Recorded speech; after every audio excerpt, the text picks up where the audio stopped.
नमस्कार। आजाद संवाद मीडिया में आपका स्वागत है। हम लोगों की आवाज़ रमेश पटेल। कांग्रेस पार्टी के अध्यक्ष मल्लिकार्जुन खड़गे ने प्रधानमंत्री को विदेश नीति पर एक बार फिर घेरा। समय के साथ खबर पाने के लिए चैनल को सब्सक्राइब करें। नमस्कार, खबर विस्तार से। कांग्रेस पार्टी के अध्यक्ष मल्लिकार्जुन खड़गे ने कहा, मोदी जी विश्व गुरु हों या घर के गुरु हों, ईरान इजरायल युद्ध रुकवाएं। खड़गे ने प्रधानमंत्री को याद दिलाया कि भारत अपनी ईंधन की आधी जरूरतों का 50% हिस्सा ईरान से आयात करता है। ईरान ने हमेशा भारत का समर्थन किया है। कर्नाटक के रायचूर में एक जनसभा को संबोधित करते हुए उन्होंने कहा, प्रधानमंत्री मोदी विपक्ष को नीचा दिखाने में लगे रहते हैं और पहलगाम आतंकी हमले के बाद सर्वदलीय बैठक में न आकर विपक्ष और देश को भी नीचा एक तरह से दिखाया। सवाल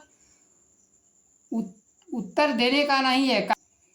कांग्रेस अध्यक्ष ने कहा, हम विश्व शांति के लिए कामना करते हैं। उन्होंने ईरान को पड़ोसी के रूप में याद करते हुए कहा कि यह देश हमेशा कठिन समय में हमारे साथ खड़ा रहा। जब जम्मू कश्मीर का मुद्दा संयुक्त राष्ट्र में उठाया गया तब ईरान हमारे साथ खड़ा रहा। उन्होंने कहा, हम नहीं चाहते कि ईरान को किसी प्रकार के कठिनाई का सामना करना पड़े। उनका मानना है कि किसी देश के साथ जो शांति से रह रहा है, हस्तक्षेप किसी भी देश द्वारा नहीं किया जाना चाहिए। ईरान इजरायल युद्ध में भारत की कहीं गिनती नहीं है। प्रधानमंत्री मोदी जी युद्ध विराम ईरान इजरायल में क्या कराएंगे, वह तो अपनी बात ट्रंप के सामने का पाने में असमर्थ हैं। जबकि अमेरिकी राष्ट्रपति ट्रंप 13वीं बार, 14वीं बार, 15वीं बार हमने बलपूर्वक ध्वज दिखाकर भारत पाकिस्तान युद्ध विराम कराया। यह बात मोदी जी नहीं कह पा रहे हैं कि हम युद्ध विराम हमने किया। वह ईरान और इजराइल का युद्ध विराम कैसे करा सकते हैं। प्रधानमंत्री अपने मुद्दे पर तो सरेंडर किए हुए हैं। दुनिया सरेंडर की नहीं शक्ति की पूजा करती है और उसके साथ खड़ा होती है। ईरान के नेतृत्वकर्ता आयतुल्ला खुमैनी ने दिखाया कैसे बिना झुके युद्ध का मुकाबला किया जा सकता है। भारत की देश नीति और विदेश नीति दोनों इस समय शोषण के साथ खड़ी है। अमेरिका, इजराइल प्रभुत्ववादी देश मिलकर गरीब मुल्कों का शोषण कर रहे हैं और अत्याचार भी कर रहे हैं। इजराइल ने जिस प्रकार गजा में महिलाओं बच्चों को अस्पतालों पर आक्रमण किया, भारत ने एक बार भी स्टैंड नहीं लिया, उसकी आलोचना नहीं कर पाया। आज यही देन है कि भारत को उसी समय खड़ा हो जाना चाहिए। गजा में, फिलिस्तीन में महिलाओं बच्चों पर आक्रमण हुआ। आज प्रधानमंत्री मोदी को विश्व गुरु कहते हुए घूम रहे हैं। वह स्वयं विश्व गुरु है और विश्व चेला है। पढ़ने वाले भी हैं, पढ़ाने वाले भी हैं। दुनिया में कहीं कोई पूछ नहीं रहा है, न शांति के लिए, न भारत पाकिस्तान की युद्ध के समय कोई देश भारत के साथ खड़ा हो पाया। इजराइल का मन इतना बढ़ता गया कि वह ईरान पर भी आक्रमण कर दिया। वह परमाणु शक्ति हासिल न कर पाए। दुनिया में कुछ देश चाहते हैं कि शक्ति केवल उनके पास रहे। ईरान क्यों नहीं हासिल कर सकता? जब भारत ने परमाणु परीक्षण किया था तो भारत पर भी अमेरिका ने प्रतिबंध लगाया। अब ईरान उस प्रक्रिया से बढ़ रहा है तो उसको, अब पाकिस्तान को चुपचाप अमेरिका परमाणु बम हासिल करने दिया। इजराइल ने ईरान के सर्वोच्च सुरक्षा नेतृत्व को मार दिया, वैज्ञानिकों को खत्म कर दिया, लेकिन ईरान के जवाबी कार्रवाई को वह सह नहीं पाया। अमेरिका से बचाने की गुहार लगाई। और अमेरिका भी जहाँ 2 सप्ताह का समय मांग रहा था, धोखे से ईरान के परमाणु ठिकानों पर बमबारी कर दी। उसके जवाब में जब ईरान ने अमेरिकी ठिकानों पर कतर में मिसाइल दागी तो अमेरिका ने कहा कि हम जवाब नहीं देंगे।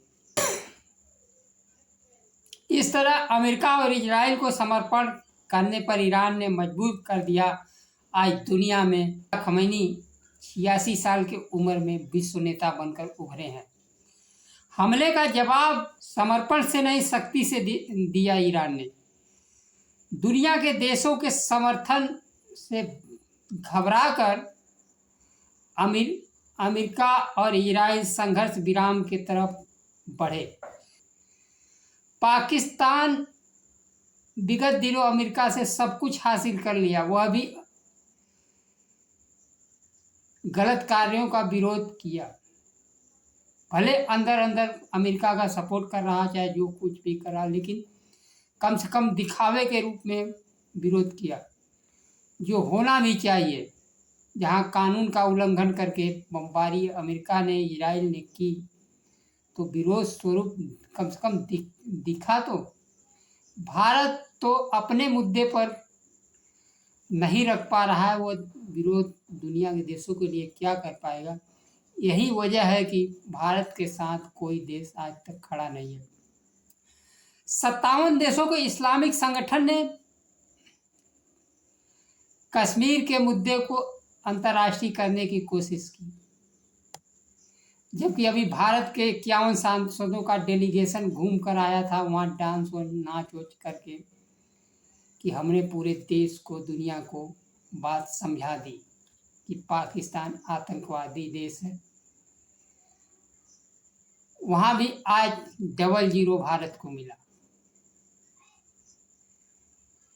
51 सांसदों और भारत के प्रधानमंत्री नरेंद्र मोदी के 150 दौरों से 00 हासिल होता। प्रधानमंत्री जी 51 विदेश दौरा केवल इसलिए जाते हैं कि मुझे पुरस्कार मिल जाए, जबकि मुझे पुरस्कार मिल जाए और अडानी को रोजगार मिल जाए। भारत नेतृत्व देश का सम्मान चाहे जहाँ जाए। भारतीय प्रधानमंत्री जी तो यहाँ तक कह रहे थे कि G7 के मीटिंग के बाद राष्ट्रपति ट्रंप ने कहा कि आइए खाना खाकर जाइए। राष्ट्रपति ट्रंप ने पाकिस्तान के सेनाध्यक्ष को आमंत्रित किया था और उसी आमंत्रण में मोदी जी को भी निमंत्रण दिया कि खा कर जाइए। कि पाकिस्तान जैसे आतंकी देश के सेनाध्यक्ष के साथ खाने का निमंत्रण मिल रहा है, वह भी प्रधानमंत्री अपनी पद, योग्यता, सम्मान को ध्यान में न देखकर बता रहे हैं कि मैंने ट्रंप का भोजन ठुकरा दिया। ट्रंप का भोजन नहीं ठुकरा दिया, आपने मुनीर का सामना आपसे करवाया जाता, उसको ठुकरा दिया। हाल में ऑपरेशन सिंदूर के बाद दुनिया को समझाने के लिए सांसदों का प्रतिनिधिमंडल विभिन्न देशों में समझाने के लिए भेजा गया था, जिसमें पक्ष विपक्ष के विद्वान सांसद, अपने क्षेत्र के जानकार शशि थरूर, आनंद शर्मा, सलमान खुर्शीद, अभिषेक बनर्जी जैसे लोग गए थे। मुस्लिम संगठनों के 57 देशों में एक भी समर्थक भारत का नहीं खड़ा हो पाया और सांसदों पूरी दुनिया को समझा कर आ गए थे। जब तक आप देश की विदेश नीति शोषण करने वालों के साथ खड़े रहेगी, तब तक कोई नहीं मिलेगा। क्योंकि यह शोषण करने वाले अमेरिका हो, ब्रिटेन हो, कोई भी देश हो, जब भारत का ऑपरेशन सिंदूर हुआ, पाकिस्तान को कर्ज देना हुआ, तो अब की बार ट्रंप सरकार का नारा लगाना भी काम नहीं आया। वह भी पाकिस्तान के साथ तरफ खड़े हो गए और प्रधानमंत्री जी कहते हमारे मित्र। जब तक आप दर्द के साथ खड़ा नहीं होंगे, तब तक कोई साथी नहीं मिलेगा। दर्द के साथ खड़ा होना होगा और अपने शक्ति का प्रदर्शन करना होगा। शक्ति के साथ दुनिया जुड़ती है और शक्ति के साथ ही आगे बढ़ती है। प्रधानमंत्री इंदिरा गांधी ने बांग्लादेश के जन्म के समय 1971 में कहा था, आप 7वां भेजें चाहे 17वां भेजें, उनके टेबल पर कह कर आया था।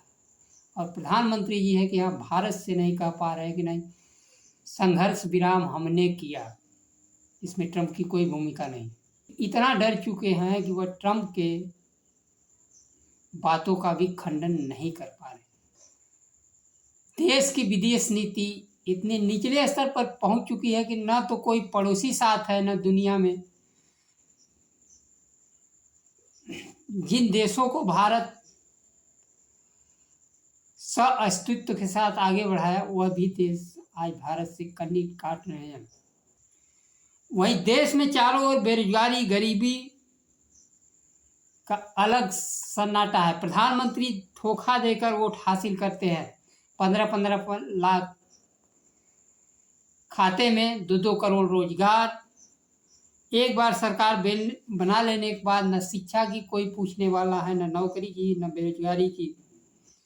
देश के जनता के सवालों का जवाब नहीं देते हैं। देश के अब तक के सबसे कमजोर प्रधानमंत्री है, जो मीडिया से भी बातचीत नहीं कर पाते हैं। वह दुनिया के देशों के राष्ट्राध्यक्ष, शासनाध्यक्ष से कैसे बात कर पाएंगे।